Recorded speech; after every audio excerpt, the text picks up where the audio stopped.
You know, I have the utmost respect. Yabona labo sisi abamema robotini, abamema freeways who are selling. I have the utmost respect for those people because they are trying to make a living and they don't come out here in public busy trying to influence other people to join them in that thing. No, this thing is knowing your worth. This thing, no. They are busy there at night doing their thing without influencing or disturbing anybody. They are just out there doing what they want with their bodies. I respect that.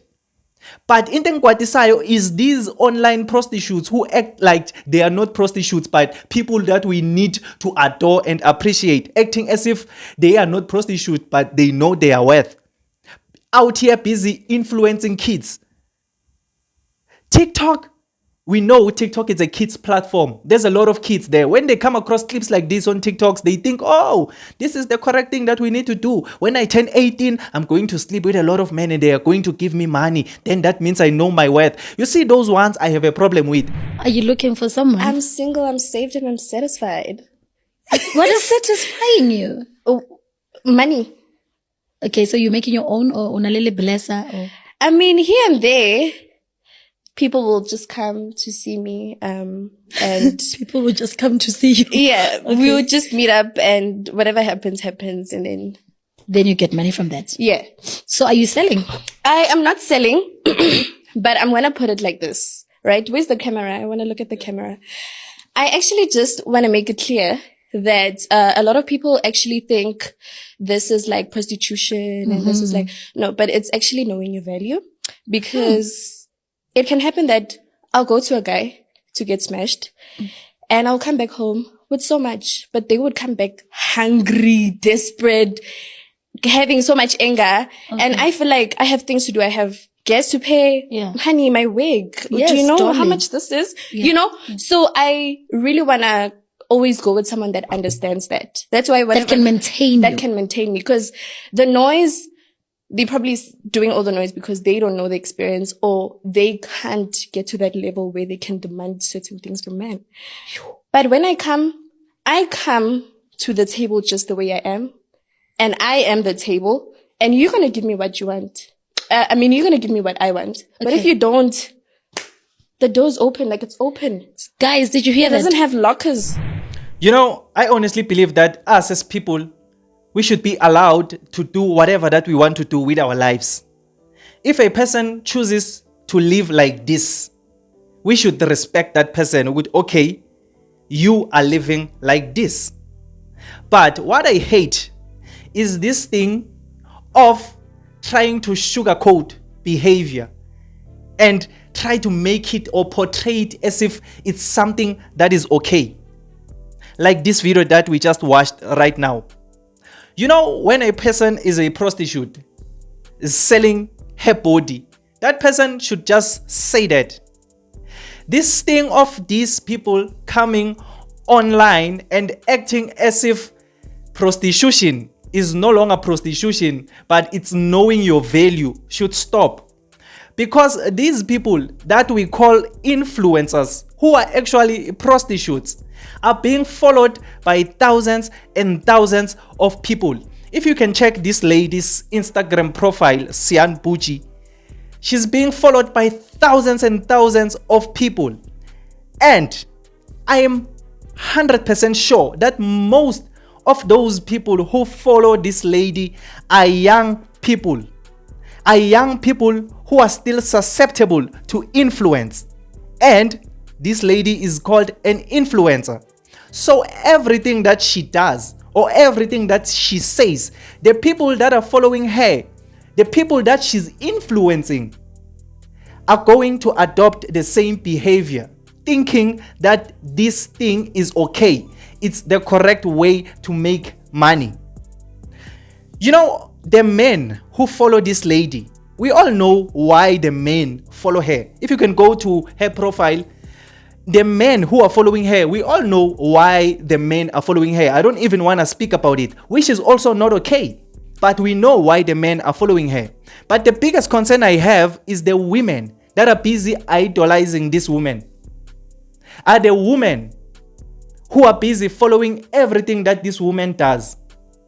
The kids the young girl children who are busy following this lady, won't they adopt this kind of behavior thinking that this thing is the correct way to make money? She's saying it's not prostitution, it's knowing your value. A 16-year-old girl who's following her on Instagram, listening to her speak like this, is going to think, oh, so if I just sleep with random people for money, then that means I know my value, because there are some girls who sleep with people without getting anything. So Mina, if I sleep with men and then they give me money, it means I know my value.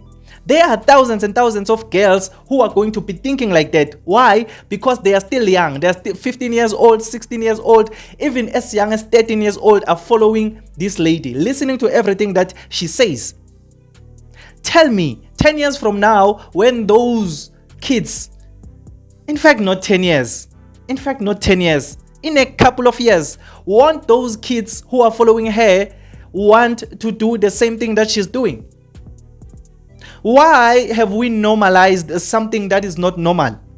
People selling your body or sleeping with different people just so that they can give you money is nothing normal. It's not something that's normal. It doesn't matter if those people give you 20,000, 50,000, they can give you R1,000,000. If you can go around sleeping with people and they're all giving you millions, that still doesn't make it right. But the way we have normalized it in this country is something of great concern. And then everyone will be talking about us, I'm a 2000, and saying, I'm a 2000, I a lost generation. It's ladies like this, Bosian Buji, who paint us, I'm a 2000, in a bad rap, as if we don't know how to think. We don't think before we speak. It's this kind of behavior, Yama 2000. And then it seems as if all of us, Yama 2000, don't know how to think. Well, I'm also a 2000. I was born Vele in the year 2000 straight. So I'm the first line of 2000s. I was born in the year 2000. But I can assure you, Guti, us, I'm a 2000, we are not a lost generation. We are not a lost generation. It's just people like this who paint Wonke Ama 2000 in a bad light as if we are a lost generation.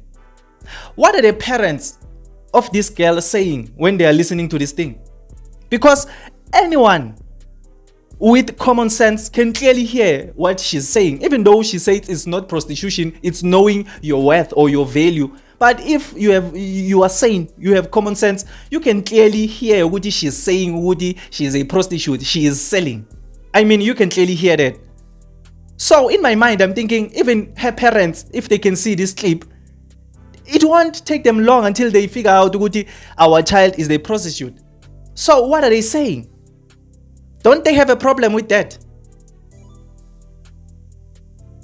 These parents who raise this Lama 2000 who act like this, aren't they the problem also for allowing this kind of behavior without reprimanding it? Or without being vocal and saying, Woody, this is not something that we tolerate from you.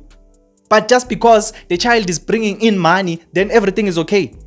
And then Ama 2000s are playing the good Ama 2000s are a lost generation, when even the parents of those 2000s are not taking any accountability or teaching their children values so that they won't be a lost generation. This lady, you can clearly see that she doesn't have a sense of self-worth. No one taught her to love herself. Because you can't love yourself and act like this. So who's to blame? Her? Of course. We need to blame her. But again, we need to blame the people who raised her. How did you raise her? How did you raise a lady that thinks you are valuable when you are sleeping with a lot of people for money? Why aren't we blaming those people and always say, I'm a 2000? What about the people who raise one Alauma 2000? People always complain about. But that's not the point of today's video. I didn't want to speak about Ama 2000. I just wanted to speak about this thing of online prostitution that is being normalized right now. You know, I have the utmost respect. Yabona labo sisi abamema robotini, abamema freeways who are selling. I have the utmost respect for those people. because they are trying to make a living, and they don't come out here in public busy trying to influence other people to join them in that thing. No, this thing is knowing your worth. This thing, no, they are busy there at night doing their thing without influencing or disturbing anybody. They are just out there doing what they want with their bodies. I respect that. But into engikwatisayo is these online prostitutes who act like they are not prostitutes but people that we need to adore and appreciate, acting as if they are not prostitutes but they know their worth. Out here busy influencing kids. TikTok, we know TikTok is a kids platform. There's a lot of kids there. When they come across clips like this on TikToks, they think, oh, this is the correct thing that we need to do. When I turn 18, I'm going to sleep with a lot of men and they are going to give me money. Then that means I know my worth. You see, those ones I have a problem with. I have no problem with anyone doing whatever he or she wants to do with their bodies or their lives. But inkinga iqala mase wenza lento leyo and then ufuna abanye abantu bakujoin the foot as if that thing is okay when it is not, influencing other people who don't even realize ukuthi they are being influenced. Then that becomes a problem. So the point of today's video, I just wanted to bring this to your attention so that as South Africans we can stop this thing of idolizing these people. These people are sex workers. They are not influencers. They are not celebrities. They are just sex workers. Glorified sex workers. And the thing is that the people that they are influencing, their followers, the young kids, are watching them thinking that this thing is okay when it is not. So tell me on the comment section down below, what do you think about this? Do you think it's okay for these people to come on public platforms and speak as if prostitution is a good way of making money? Or do you think we should stop normalizing this thing as South Africans? Tell me on the comment section down below. But if you just enjoyed this video or you learned something new, please leave a like and subscribe to this channel. I would really appreciate it. My name is Emmanuel and this is Mzansi Versity, the place where we transform lives through knowledge and information. Let's meet again on another video.